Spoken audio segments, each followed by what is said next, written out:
Ok, bonjour. Ok, bonjour, chers amis internautes, chers youtubeurs.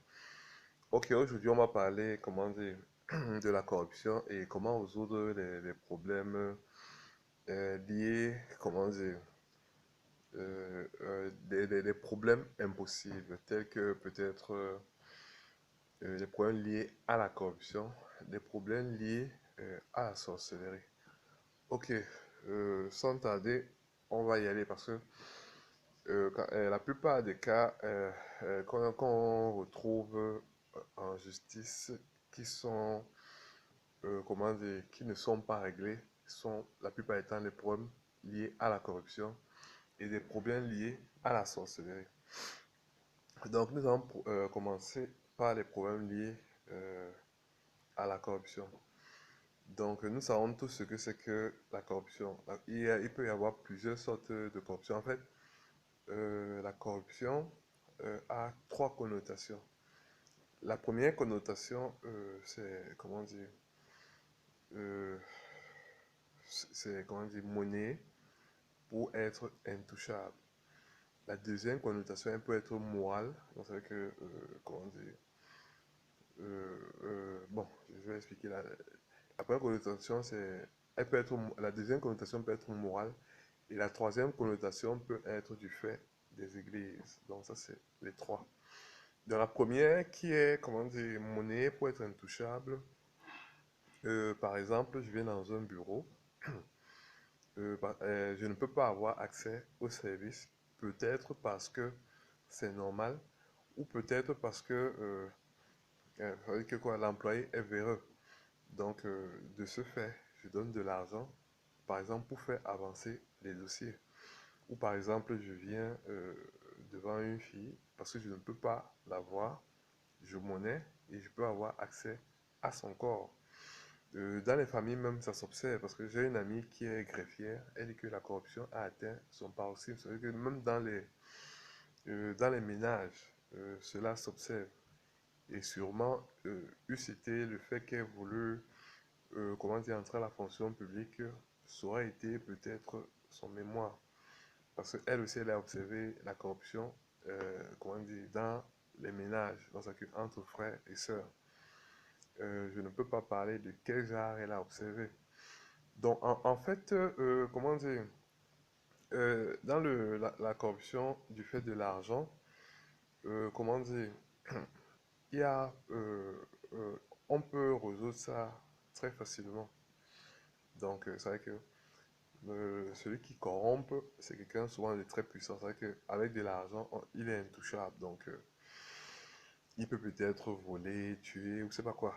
Et c'est vrai que quand la justice vient à lui pour, comment dire, lui régler son compte, il est intouchable. Donc, de ce fait, il y a plusieurs façons de le toucher. Par exemple, vous pouvez toucher son boss, ou vous pouvez toucher peut-être, comment dire, son syndicat, ou encore vous pouvez toucher ses parents. Donc, ça, c'est l'une des alternatives. Donc, ça marche toujours bien l'établissement où il a fréquenté parce que de ce côté, il n'est rien. Il demeure toujours un élève ou un étudiant. Donc, passons à la corruption, comment dire, du fait moral. Donc, il y a plusieurs sortes de corruption du fait moral. Il y a la corruption du fait de la supériorité et la corruption du fait de l'infériorité. Par exemple, il y a aussi la corruption du fait de l'égalité. Donc, par exemple, je suis, comment dire, supérieur. Donc, ça veut dire que comment dire, la plupart des temps, je peux garer une voiture et là, ça effraie. Donc, ça veut dire que tout est possible. Alors qu'il y a une procédure. Donc, ça veut dire que si la procédure normale veut que, comment dire, on attende avant d'entrer dans un bureau, peut-être le gardien, lui, il va t'ouvrir les portes et tu as accès. Donc là, c'est la, comment dire, la corruption du fait de supériorité. Il y a aussi la corruption du fait de l'infériorité. Donc, ça veut dire que ça, c'est souvent un peu comme de l'indulgence. Parce que, donc, tu commets un fait et tu demandes de l'indulgence peut-être parce que tu es pauvre. Ça, c'est des sortes de corruption. Parce que tu achètes, comment dire, ta liberté, tu achètes ta liberté du fait que tu sois pauvre, alors que tu as commis peut-être une infraction. Il y a aussi la corruption du fait de l'égalité. Peut-être l'ami, le frère. Donc, ça veut dire que ça aussi, ça s'observe. Donc, parce que tu es mon frère, tu as accès à tout. Parce que tu es mon cousin, tu as accès à... Parce que tu es mon ami. Mais ça veut dire qu'une autre personne ne peut pas avoir, qu'il soit supérieur ou inférieur, ne peut pas avoir accès à cela. Donc, je crois que j'ai réglé toutes sortes de corruptions. Et comment lutter contre les corruptions, comment dire, contre les corruptions, comment dire, morales. Donc, pour lutter contre les corruptions morales, c'est simple, le respect de la procédure est la seule chose édictée. Donc, ça veut dire que, comment dire, la procédure doit être respectée et doit être de mise. Des méthodes d'évaluation poussées doivent être mises. Et bon, on y travaille encore, mais je vous dirai prochainement. Maintenant, la corruption du fait de la région. La corruption du fait de la région, c'est suivre 2 maîtres. Donc, c'est vrai que toi, tu ouvres peut-être une église, mais à l'intérieur, tu ne donnes pas les bons enseignements. Donc, ça, c'est des sortes de corruption qu'on observe à présent. Et comment dire, comment lutter contre ce genre de corruption? Ça veut dire que si vous décelez des faits étranges ou comment dire, des gens qui avancent du n'importe quoi dans les églises, il faut signaler. Donc, ça veut dire que soit on peut fermer l'église, ou soit on peut réprimander par peut-être une amélioration de la connaissance. Donc, c'est un peu ça. Donc, en parlant toujours de la justice, on peut aller plus loin. Donc, c'est vrai qu'il y a un problème très récurrent qui se pose à présent, le problème de la sorcellerie. Donc, la sorcellerie, c'est, comment dire, c'est quelque chose d'invisible. Donc, la sorcellerie, c'est l'invisible. Donc, c'est que tu ne vois pas qui frappe, tu ne vois pas qui fait, tu ne vois pas d'où ça vient. Donc, plusieurs personnes sont victimes de sorcellerie. C'est vrai que, par exemple, on peut t'empêcher d'avancer. Ça, c'est un cas typique de sorcellerie. C'est vrai que là, c'est pas toujours avec, comment dire, avec, on appelle ça comment?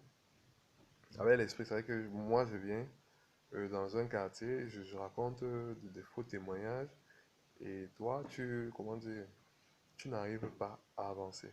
Ça, c'est des cas typiques de sorcellerie.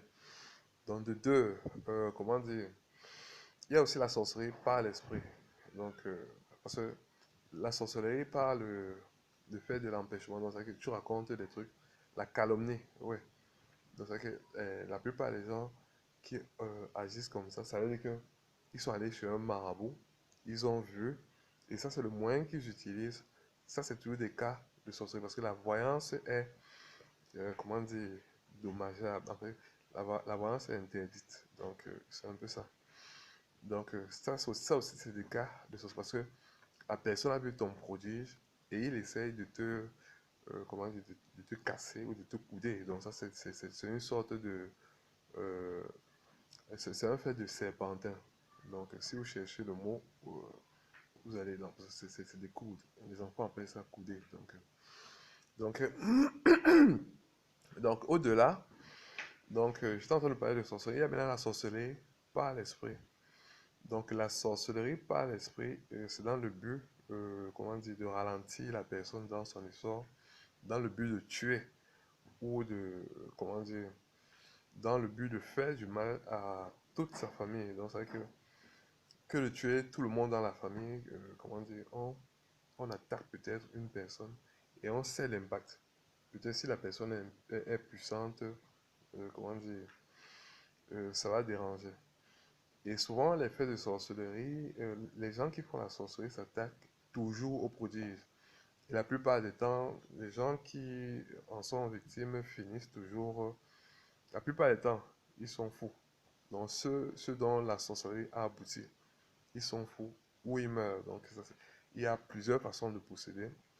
Donc, il y a la possession, il y a la possession de sorcellerie, il y a